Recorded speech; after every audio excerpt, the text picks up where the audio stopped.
వరంగల్ జిల్లా వర్ధన్నపేట మండలం నల్లబెల్లి గ్రామంలో గ్రామ పంచాయతీ నందు అంబేద్కర్ విగ్రహానికి పూలమాలలు వేసి ప్రజాపాలన అభయహస్తం గ్యారంటీ దరఖాస్తుల స్వీకరణ ప్రజాపాలన కార్యక్రమాన్ని ప్రారంభించారు వర్ధన్నపేట శాసనసభ్యులు కెఆర్ నాగరాజు.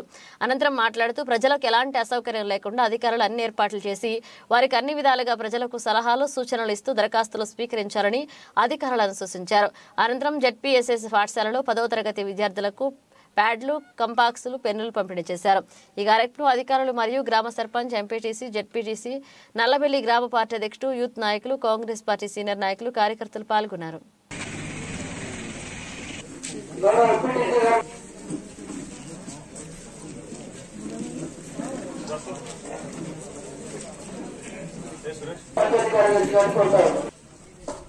ఈ కార్యక్రమానికి అధ్యక్షత వహించాల్సిందిగా గౌరవ సర్పంచ్ గారిని కోరుతా ఉన్నాం. అదేవిధంగా ఈ గ్రామ సభను ఉద్దేశించి మాట్లాడవలసిందిగా కోరుతాం. సర్పంచ్ గారైన సోదరి దేవేంద్ర గారు సారీ ఏమనుకోకండి, దేవేంద్ర గారికి, అలాగే డిప్యూటీసీ భిక్షపతి గారికి, ఎంపీటీసీ దుర్గాల జ్యోతి గారికి, అలాగే ఎంపీడీఓ, ఎంఆర్ఓ, స్పెషల్ ఆఫీసర్, అలాగే వేదిక మీద ఉన్న మిగతా అధికారులకు, అనధికారులకు, మా యొక్క గ్రామ అధ్యక్షులు ఎవరికి దిలీప్ కు, అందరికీ, వేదిక మీద ఉన్న పెద్దలందరికీ, మహిళా మండలకు అందరికీ అమ్మ నమస్కరిస్తూ, మీ యొక్క ఆశీర్వాదంతో, మీ యొక్క దీవెనలతో కాంగ్రెస్ ప్రభుత్వం తెలంగాణలో మొదటిసారిగా రావడం, గత 10 ఏళ్ల తర్వాత మొదటిసారిగా శాసనసభలో నేను వెళ్లడం, అది మీ యొక్క ఆశీర్వాదం, మీ యొక్క దీవెనలతో వెళ్లానని భావిస్తున్నాను. అందుకు అందరికీ నా యొక్క హృదయపూర్వక ధన్యవాదాలు.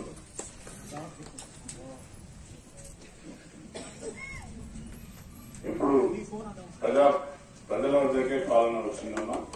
ఈ యొక్క గత ప్రభుత్వంలో జరిగిన లోటుపాట్లను గుర్తిస్తూ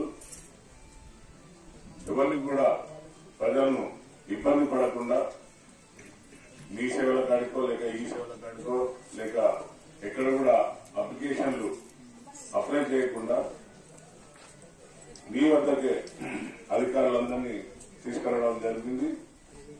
అలాగే సోదరులు సోదరిమణులందరూ, అంటే డిపార్ట్మెంట్ కు, మన ప్రభుత్వానికి అనుసంధానంగా పనిచేస్తున్న ఆశా వర్కర్లు కానివ్వండి, ఇక్కడ ఆర్పీలు ఉన్నారా, సీఏలు ఉన్నారా, సీఏలు, community CA coordinators, community coordinators, anganwadi teachers, ASHA వర్కర్లకు అందరికీ ధన్యవాదాలు. మీరు చాలా చక్కగా పనిచేస్తున్నారు. ఎందుకంటే మనకి ఇక్కడ హౌస్ హోల్డ్స్ ఏమున్నాయి, 710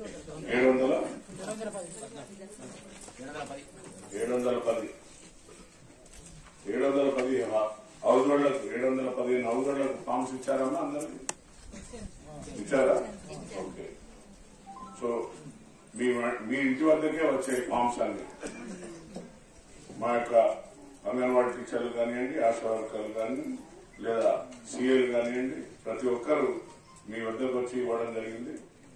వాటిని మీరు ఎవరి సహాయం లేకుండా, అంటే దళాలు ఉంటారు చాలా మంది, ఫామ్ నింపడానికి డబ్బులు అంటారు, లేకుంటే ఇల్లు ఇప్పిస్తారని డబ్బులు అడుగుతారు, లేకుంటే పింఛన్ ఇప్పిస్తారని డబ్బులు అడుగుతారు. కాబట్టి ఎవరు కూడా దళాల చేతిలో మోసపోవద్దని మీకు అందరికి చేతులు ఎత్తి విన్నవిస్తున్నాను. ఇక్కడనే మొత్తం పరిపాలనా భాగం మీ ఎంతవరకు వచ్చింది. మీకు ఎలాంటి సందేహాలున్నా ఈ యొక్క ఫామ్ లో నింపి, వారిని నింపి మీకు స్వయంగా అన్ని వివరాలు చెప్పి ఏమైనా సందేహాలను తీర్చి, గత 10 ఏళ్ల నుండి ఎదురు చూస్తున్న రేషన్ కార్డులు కానివ్వండి, ఇళ్ల కోసం కానివ్వండి, లేక ఆరోగ్యశ్రీ, రాజీవ్ ఆరోగ్యశ్రీ కోసం కానివ్వండి, ఎలాంటిదైనా కూడా హౌస్ హోల్డ్స్ అందరూ కూడా చాలా మందికి ఒక దృక్పథం ఉంది. ఏంటంటే అరే మా ఇంట్లో ఒకటే ఫామ్ ఇచ్చారు, మరి నా కొడుకు పెళ్ళైంది, నాకు ఇద్దరు కొడుకులకు ఎట్లా అని సందేహం వద్దు. అందులో పూర్తి వివరాలు నింపండి, లేదంటే 2 ఫామ్లైనా నింపండి, నో ప్రాబ్లం. ఎన్ని అయితే అన్ని నింపండి. ఫామ్స్ ఇవ్వడానికి సిద్ధంగా ఉంది ప్రభుత్వం. 6వ తారీఖే కాదు, 6 తర్వాత కూడా వీలైతే ఇంకొక వారం రోజులు కూడా పిలిచి ఇక్కడనే గ్రామ పంచాయతీలో తీసుకోవడానికి ఆదేశించడం జరిగింది అధికారులకు. ఒకవేళ ఏదన్నా ఊర్లో పనికి పోయినా కూడా అక్కడ కూడా ఫామ్ నింపి పంపండి, అక్కడ ఇవ్వండి, ఇక్కడికి వచ్చి ఇవ్వాలని అవసరం లేదు. ఆ ఫెసిలిటీ కూడా ఏర్పడుతుంది ప్రభుత్వం. కాబట్టి మీరు ఎవరి చేతిలో కూడా